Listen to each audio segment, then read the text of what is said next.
বকুলপুর গ্রামে মিসকে শিয়াল তার পরিবার নিয়ে বসবাস করত।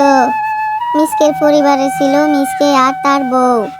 তাদের দুজনের সংসারে প্রচুর পরিমাণে অভাব ছিল। মিসকে দিন মজুর করে কোনো রকম সংসার চালাতো। যেদিন মিসকে কাজ করতে পারতো সেদিন খাবার খেতে পারতো, আর যেদিন কাজ না পেত সেদিন তাদের না খেয়ে থাকতে হতো।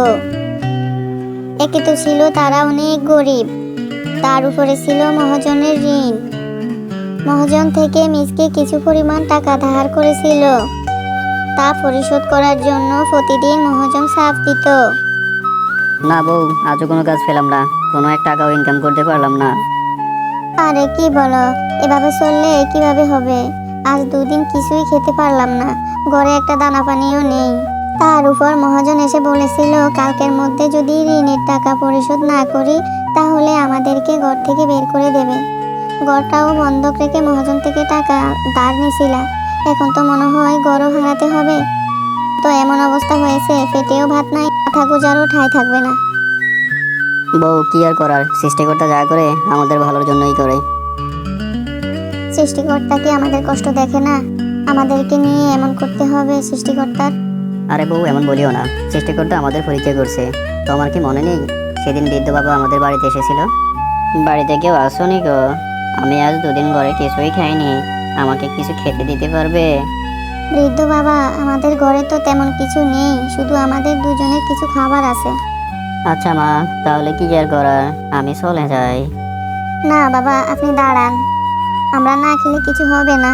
আপনি বৃদ্ধ মানুষ, আপনি না খেলে অসুস্থ হয়ে মারা পড়বেন। আপনি আমাদের ভাতটুকু খেয়ে যান, এই নিন। বাবা মা, তোমরা অনেক ভালো, আল্লাহ তোমাদের মঙ্গল করুক। একটা কথা মনে রাখবে, সব সময় সৎ থাকবে, বিপদে ধৈর্য ধারণ করবে, সৃষ্টিকর্তা দেখবে, তোমাদের মঙ্গল করবে। বউ, মনে আছে তোমার সেদিনের কথা? ধৈর্য হারা হইও না, আল্লাহ একটা উপায় বের করে দেবে। চলো, অনেক রাত হয়ে গেছে, এখন ঘুমিয়ে পড়ি। শেষবারের মতো ঘুমিয়ে নাও, কাল হয়তো বাড়ি থেকে বের করে দেবে। আরে বউ, চিন্তা করো না, আল্লাহ সব কিছু ঠিক করে দেবে।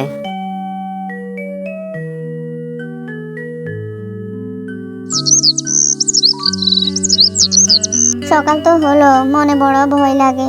যদি মহাজন আসে তাহলে কি করব? আমাদের যদি একটা টাকার গাছ থাকতো তাহলে কতই না ভালো হতো। মহাজন আসলেই গাছ থেকে টাকা ফেলে দিতাম। হ্যাঁ বউ, তুমি সঠিক বলেছ, যদি একটা টাকার গাছ থাকতো তাহলে কত ভালো হতো। যখন মন চাইতো গাছ থেকে টাকা ফেরে যা কিছু মন চাই কিনে আনতে পারতাম। আচ্ছা বউ, তুমি থাকো, দেখি আজকে কোনো কাজ পাই কিনা। কাজ করতে পারলে আসার সময় চাউল নিয়ে আসবো। ঠিক আছে, তুমি যাও, আমি তোমার আসার অপেক্ষায় থাকবো। তারপর মিসকে কাজের সন্ধানে বাড়ি থেকে বেরিয়ে পড়ে। সারাদিন খোঁজাখুঁজি করে মিসকে কোনো কাজের ব্যবস্থা করতে না পেরে খালি হাতে বাড়ি ফিরে আসে। কি গো, আজও খালি হাতে বাড়ি ফিরে আসছো? এভাবে হলে তো আমাদের না খেয়ে মারা যেতে হবে।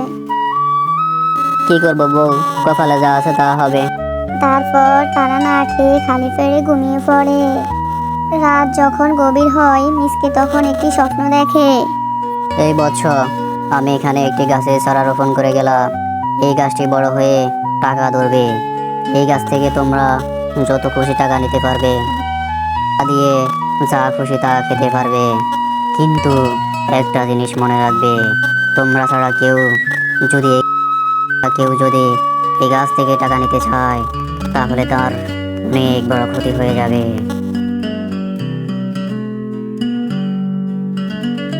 কিরে, এটা আমি কি দেখছি? স্বপ্নে যা দেখেছিলাম তা দেখি বাস্তবে। এই বউ, কই তুমি? এদিকে এসো। কি হয়েছে, এত চিল্লাচিল্লি করো কেন? আরে বউ, এসে দেখে যাও না। কাল রাত আমি স্বপ্নে দেখেছি একজন বৃদ্ধ আমাদের বাড়িতে একটি গাছের চারা রোপণ করে গেছে। বৃদ্ধ লোকটি বলেছে এটা হলো জাদুর টাকার গাছ। এই গাছ বড় হয়ে টাকা ধরবে, এই টাকা দিয়ে আমরা সব কিছু করতে পারবো। কি বলো স্বামী, সত্যি নাকি? কি মজা, আমরা এখন বড়লোক হয়ে যাব। আমাদের আর উপাস থাকতে হবে না, আমরা এখন থেকে মানুষদেরকে সহযোগিতা করতে পারবো।